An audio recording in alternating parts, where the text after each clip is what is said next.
सभी साथियों का स्वागत है आपके अपने YouTube चैनल स्टडी पॉइंट में। सभी साथियों को पता है कि स्टडी पॉइंट एक ऐसा ऑनलाइन प्लेटफॉर्म है जिस पर आपको अधिकार से लेकर कर्मचारियों और शिक्षकों के लिए महत्वपूर्ण अपडेट आपको इस चैनल पर समय समय पर देखने को मिल जाती है। चलिए जानते हैं ब्रेकिंग न्यूज़।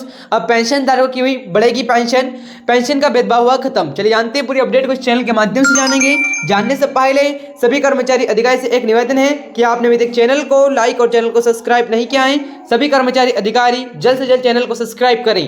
जैसे कि साथियों बात करते हैं भारत में पेंशनभोगी समाज की केंद्र सरकार को अवगत कराया है। पेंशनभोगी हमारे समाज में एक महत्वपूर्ण भूमिका निभाते हैं।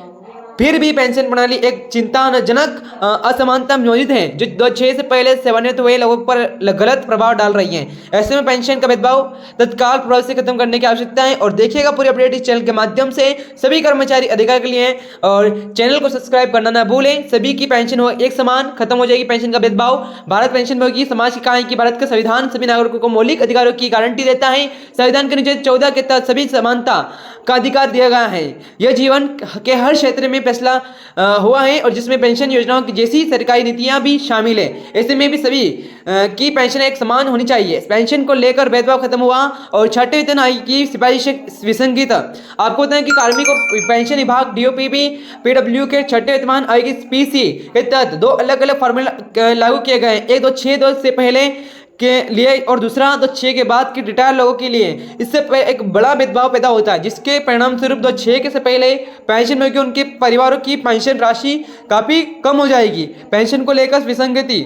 भारत पेंशन समाज ने कहा है कि विसंगति समानता के सिद्धांत और सुप्रीम कोर्ट के द्वारा डीएनएस नखरा के जैसे कि मामले में दिए गए फैसले का गौर उल्लंघन। ऐसे व्यक्ति जिन्होंने संपन्न के साथ देश की सेवा की उचित विहार के पात्र मनमाने कट ऑफ तारीख से आधार पेंशन वितरित करना केवल भेदभावपूर्ण बल्कि सिस्टमेटिक निरपेक्षता से विश्वास को भी कम करता है। इस जबरदस्त असमानता में 6 से पहले पेंशनों के लिए भारी मुश्किल पैदा कर दी है और उनकी आय लिमिट है। ऊपर से बढ़ती महंगाई के कारण पेंशन अपर्याप्त है। तो 6 से पहले रिटायर पेंशन धारकों की पेंशन तत्काल बढ़ाएं। भारत पेंशन भोगी समाज के अनुसार 6 के बाद रिटायर पेंशन भोगी की तुलना में कम पेंशन मिलने वाले से उनके ऊपर और भी दबाव बढ़ गया है। यह भेदभाव अन्यायपूर्ण केवल पेंशनधारकों की बल्कि उनके परिवार को भी प्रतिभावित करता है, इसलिए उनके परिवारों को प्रभावित करता है। इसलिए भारत पेंशनरी समाज इस भेदभावपूर्ण प्रथा खिलाफ सही ढंग से आवाज उठाता है। इसमें तत्काल सुधार की मांग करता है। पेंशन के लिए एक समान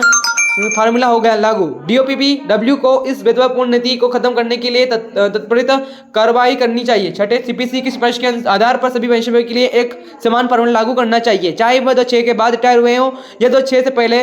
सभी की पेंशन समान होनी चाहिए। पेंशन के साथ साथ भेदभाव भी नहीं होना चाहिए। एक समान पेंशन प्रणाली सुनिश्चित। 2006 से पहले रिटायर लोगों के खिलाफ चल रहे भेदभाव की अब पूर्ण प्रदर्शिता नहीं किया जाएगा। हम सरकार ने इस अन्याय को स्वीकार करते हुए सभी के लिए एक समान पेंशन प्रणाली सुनिश्चित करने की मांग करते हैं। इसी प्रकार से सभी कर्मचारी अधिकारियों के लिए नई अपडेट जबकि सभी कर्मचारी अधिकारी इस चैनल के माध्यम से जानने का पूरा प्रयास किया होगा। सभी से मेरा निवेदन है कि चैनल को सब्सक्राइब नहीं किया, चैनल को सब्सक्राइब करें, चैनल को लाइक करें, इस वीडियो को शेयर जरूर करें। जय हिंद, जय भारत।